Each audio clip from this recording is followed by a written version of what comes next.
Bismillahir Rahmanir Rahim. In the medieval times, the golden Islamic period spans from 750 to 1258 AD.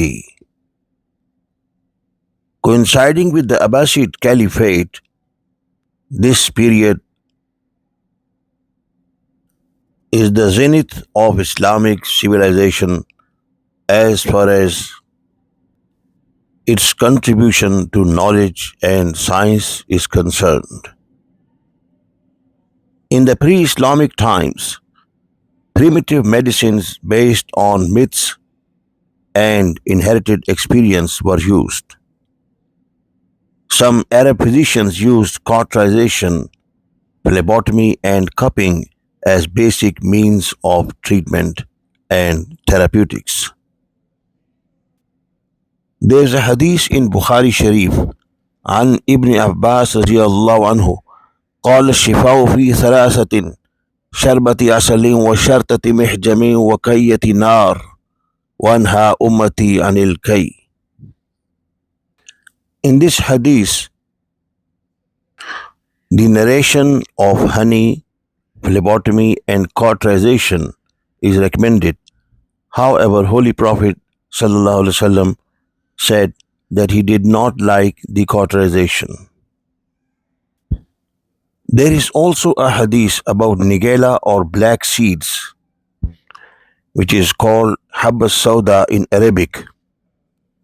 According to Bukhari Sharif, إن عائشة حدثتني أنها سمعت النبي صلى الله عليه وسلم يقول إن هذه الحبة السوداء شفاء من كل داء إلا من السام. قلت وما السام؟ قال الموت. According to this hadith, there is cure or treatment for every disease in nigella or black seeds, habbat al-sauda, except death. Now what you are seeing is the cauterization tools which were used and manufactured by the scientists in the golden Islamic period.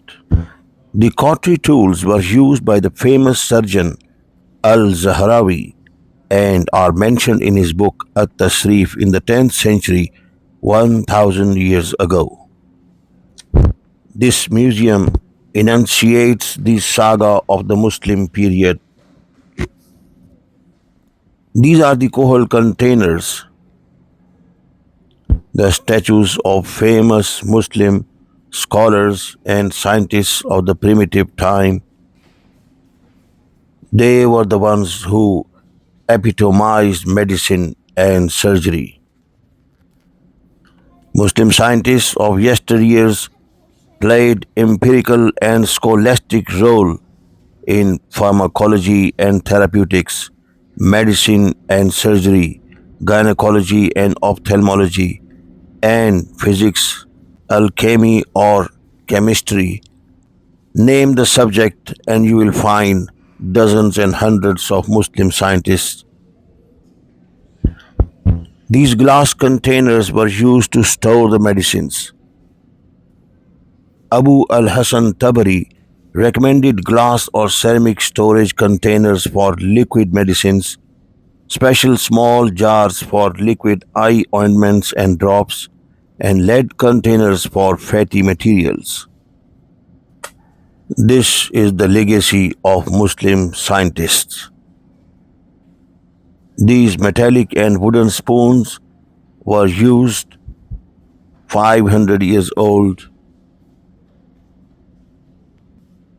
This is a box of scales and weights. Al-Razi did too much research on herbs and studied pharmacology. He devised mortars, pestles, flasks, spoons, cups, and glass containers. It was Ibn Nafis who proved that the wall between left and right ventricle is solid and there are no pores or holes in between. He wrote in his book Sharh Tashrih al-Qanun, whereas Galen or Jalinus said that blood goes directly from the right side to the left. You are seeing the skull, and Abdul Latif Baghdadi was the first one to prove that the lower part of the human jaw has one bone and not two, as said by Galen or Jalinus. Apart from Al-Qanun fi Tib, or the Canon written by Avicenna or Ibn Sina, he also wrote Tashrih al-A'za al-Mufrida wal-Murakba. Ibn Sina explained amenorrhea, bleeding, uterine inflammation, and uterine fibroids. Abu al-Qasim al-Zahrawi explained twin births, method of extracting the retained placenta, the method of treating abortion. He made machine to extract the dead fetus. He is the first to describe ectopic pregnancy.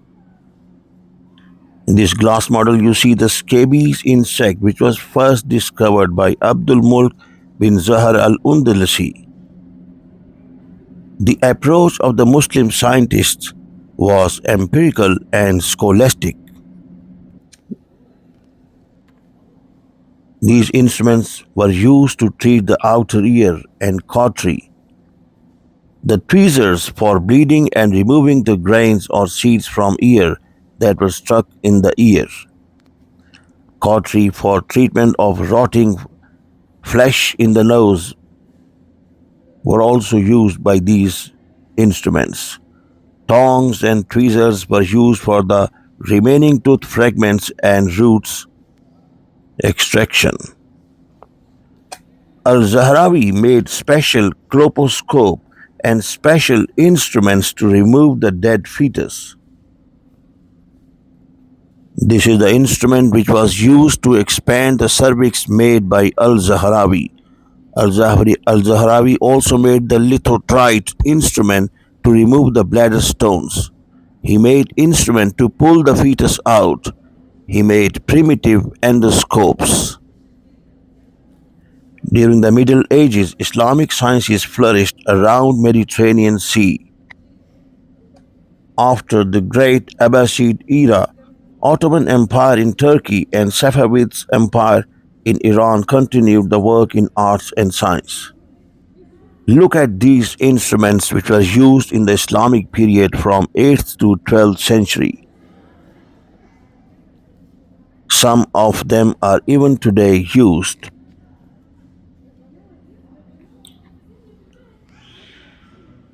And these are the tweezers and forceps used in surgery, many of them developed and made by Al-Zahrawi.